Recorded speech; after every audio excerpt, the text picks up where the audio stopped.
Good morning, guys. Another weekend has gone by, which means it's time to go through what sold. I thought today I would do a bit more of a day in the life of what it is to be like a reseller, especially on Monday when we have all of the orders to pack from the weekend. Matt has already got me a nice iced chai latte, so I am ready to go. So let's pick out what sold over the weekend. First up, we have a lovely multi-quantity order of Goosebumps. This person took advantage of our buy 3, and I'm pretty sure it's get 8% off each of your books. So what they have picked up is number 15, number 24, 36, 33, and 43. So with these ones, it's all free postage, as you guys know, bread and butter, but you can see our shelf is severely depleting. This used to be all of this shelf and some of this shelf in terms of the individual ones, and then we also have a few first edition ones here that are still yet to go on to sell, but we've literally halved the amount by doing this, whereas before they were just sitting on our shelves just taking up space, whereas now at least we're still getting some money for them, which is absolutely fantastic. And sorry, I forgot to mention, these Goosebumps went on to sell for $49. So if you've been a follower of the channel for a while, firstly, thank you very much, but you'd also know that we went through a massive phase of listing art on consignment. We had a poo ton of sales that went through, but it's definitely slowed down a bit now. Every now and then we get a bit of a sale on Marketplace, but less so on eBay. But not to say that we don't get sales at all. So this lovely little quail painting has gone on to sell for $20 plus $12.50 postage. This one's a funny one. I literally just posted a TikTok about this on Friday about someone sending us a really lowball offer and not wanting to accept because we knew that it was worth more. Originally we had it listed up for $200, but I thought maybe I should just try and reduce it a little bit to help move it. Straight away after I reduced the price, someone sent an offer of $165. So we were very happy to take that. Obviously saying no to them and waiting out a little bit, even though we still reduced the price from the original $200, has still made us a quite nice profit considering we're only $10 into this full set. You guys know I'm always super excited in a weekend when either Goosebumps, Wedgwood, or a gaming item sells, and of course this weekend we've hit the trifecta. What is even more special is when they buy Wedgwood that they buy multiple items, because not only can I help save them on shipping, it means we're just clearing out even more space because I still have quite a bit to list.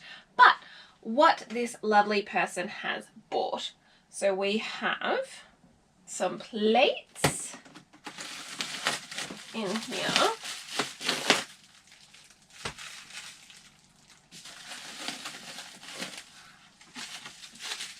As per always, I put up the comps so you guys can actually see what they look like. But these ones are some Mother's Day plates. These plates. Okay, so these ones are the Mother's Day plates. Those ones that I just showed you were the Valentine's Day plates. So that's also very cool. Another stack of plates. These ones are all somewhat Australian themed. Okay, and finally it is these little trinket dishes. They are the card suit ones, but we do have 2 diamonds and 1 spade. So all in all, the bundles were $150 plus $45, so that makes it $195 plus postage, but they've paid the full postage because I just said to them, look, pay it. We will then recalculate it because obviously depending on which items they buy, the weight will be different. So we'll just reimburse the remainder of the postage to them, and they were super happy about that. So very glad to get that massive bundle out the door because it just frees up a lot more space for us to put more Wedgwood up on the shelf and into the store. More consignment out the door. So this one has gone on to sell for $35 plus post. This is one that we've had sitting around for a while. So I'm very glad to see this one go out the door. I thought it was going to be worth a lot more than that, and I'm pretty sure we've reduced the price a few times, and as you can see, it's not in the most immaculate condition, but still, a win is a win, a sale is a sale. It's going out the door, so we really can't complain. This one was definitely our biggest sale of the weekend. It is this lovely Waterford crystal decanter. This has gone on to sell for a whopping $350 plus postage. This is a consignment piece. We do have another one in store, so we've got another one just down there. But I was very excited to see how quickly this one went on to sell, considering I think it had only been live in the store for maybe a week. Now with those ones, I was always a bit umming and ahhing because I always see our friendly American resellers pick those ones up saying that they're worth a lot of money. When I was doing the comp research in Australia, it was definitely harder to find ones that have sold here. So I did open it up internationally, but funnily enough, it's sold to someone in New South Wales. So very local to us. Hopefully that'll bring the shipping down a little bit, but still we didn't charge too much. It was only $12.50 postage.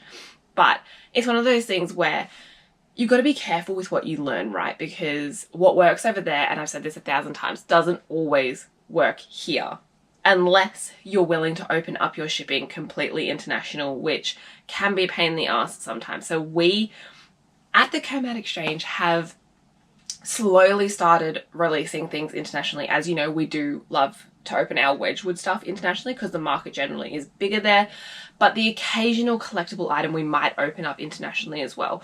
Slowly but surely, I think we'll start opening up a lot more stock. It's just being a matter of understanding what the postage is going to look like and how that realistically impacts our store. So, I mean, let me know your thoughts on that one because it is a bit of an interesting topic. I'm very happy to ship like nationwide to Australia. That's really easy for us. But as soon as it goes to overseas, you start to deal with the difficulties of fees, taxes, duty, costs for the buyer. And then we've had issues where people on multiple occasions have returned because they didn't realize that the import taxes were going to cost more than the actual item that they're buying. So we're still a bit up in the air about if we open up our full store, but so far what we've done, it's working. So let me know your thoughts on it and if you guys sell internationally, because it's a really interesting one. I know some resellers say you should do it, like there's no way that you shouldn't because it limits your market, but at the same time, in terms of the cost of the risk and the headaches that it can cause, it's something definitely to think about. As you guys might remember, a few weeks ago, we went to an auction house and bought a whole bunch of gaming stuff.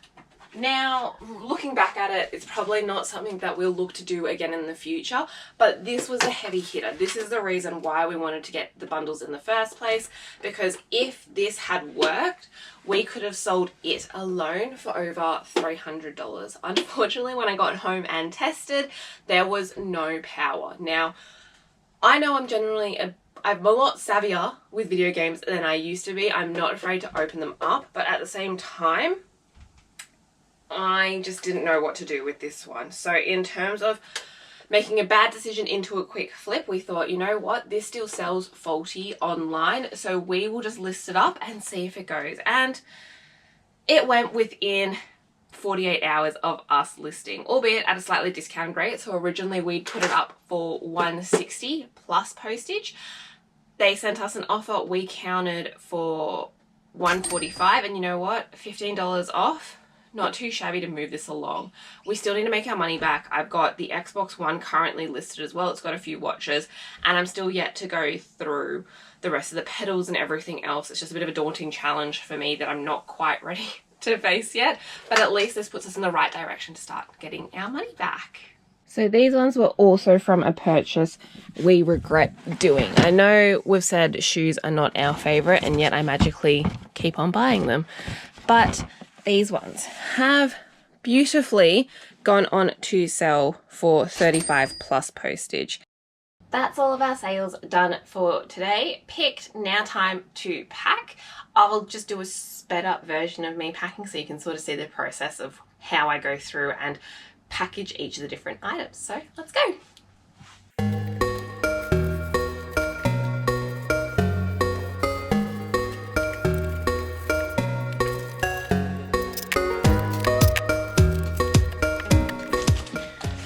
Just quickly interjecting here, the reason I did that is because specifically this person had asked for the books to be wrapped in some sort of plastic because they've been experiencing a lot of rain at the moment, probably because they're in Queensland. So normally I wouldn't put it in the additional mailer inside, but just because they specifically requested it, that's why I've done it for this one.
Okay, now I'm going to try the new technique that I learned where you can manipulate a box to make it the perfect size for your item. So especially for something like this that's so fragile, I prefer a bit more of a tighter fit that I know means it'll be super secure. So I'll show you what to do. If you got a box that like this fits in it, but it's just too spacious. So let's see if this trick works in terms of making it the perfect size.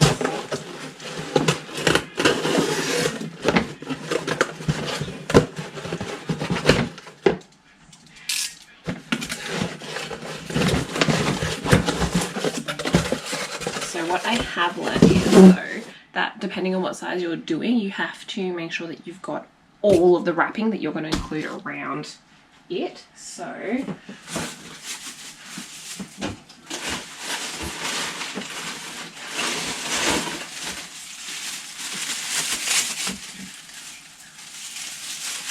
the last bit of protection for both of these, and then probably what I'll end up doing is just putting some butcher's paper around the rest of it if there's any additional gaps.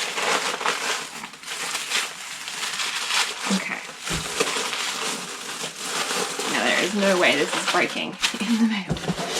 So what you do is on one side of the flap, line up your piece to the edge, and then just mark down the exact length, then do the same on the diagonal side, so line it up. Post filming Kirsty here, and I noticed that of course the GoPro died as I was giving a nice little tutorial on how to do the perfect box sizes. So what I might do is in another video do a full in-depth explanation, but I just want to quickly carry on from where I stopped. So what you want to do is after you've measured the first side of the flap, lined it up and drawn your line, do the same thing but on the diagonal side, and then do a line across the bottom. You'll then want to flip the box over and you'll want the lines to match up. So essentially you're going to do it in reverse. So if you originally aligned it to the left side on the further flap, you want to now align it to the right side and then do the same diagonally. Then what you do is just snip across every spot that you drew a line. Then they recommend using a box cutter, but honestly I just use the blunt end of my Stanley knife just to make a little indent across from where the two incision points are. Then basically what you can do is you shift the box and it refolds along those new lines that you've made, and it makes the box the perfect size for the item that you've done. So with this one I did have to add a little bit of extra padding because the box height itself was taller than the item that the Wedgwood that I was than the Waterford that I was putting in there. So I just padded that a little bit extra, but it was really good because it was a lot more secure, less room to rattle around, on either side. So I hope that makes sense, but I'll definitely redo this in another video.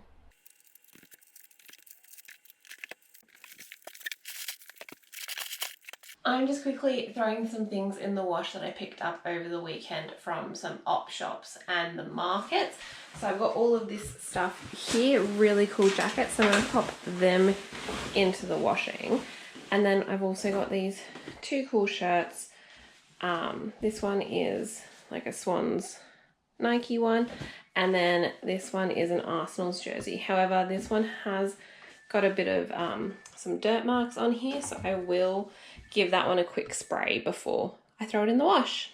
So then these will be ready to be listed tomorrow and go up on our store sometime during my scheduling period. Now I'm just here to grab some Mills and Boons to photograph. I've already spent time sorting them into the bundles that I want to set them as in store. So basically what I do is I just grab this little empty fruit palette, stack these up, and then take them to the photo station, which I will be doing some photography this afternoon, so I'll be able to have some things to list tomorrow.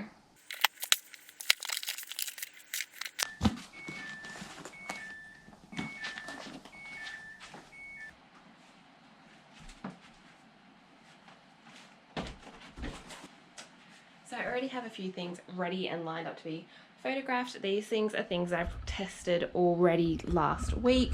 They might just need a little bit of a clean, but I've got a few items and things that we also bought this weekend on the markets.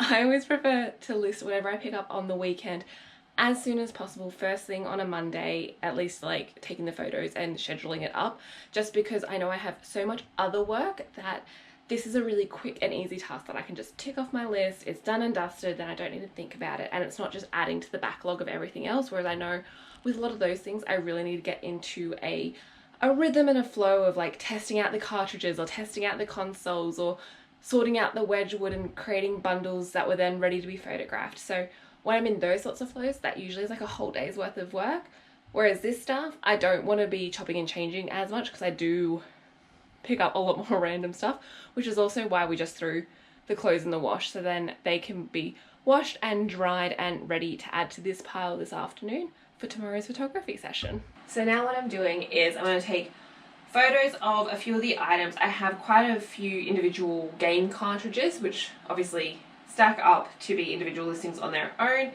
Then I have a few other bits and bobs that I have tested or if they're brand new. So I'm going to take photos of some of this stuff now while I still wait for the clothes to dry, and then I'll pop them into the eBay room under the SKU and I'll take a photo of where I've put them, so then tomorrow or on Wednesday when I sit down and start creating all of the draft listings, I'll know where they go. But I'll definitely speed this up for you because otherwise it'll be way too long and boring of a video. Let's get to it.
$4.23, time to go do the post.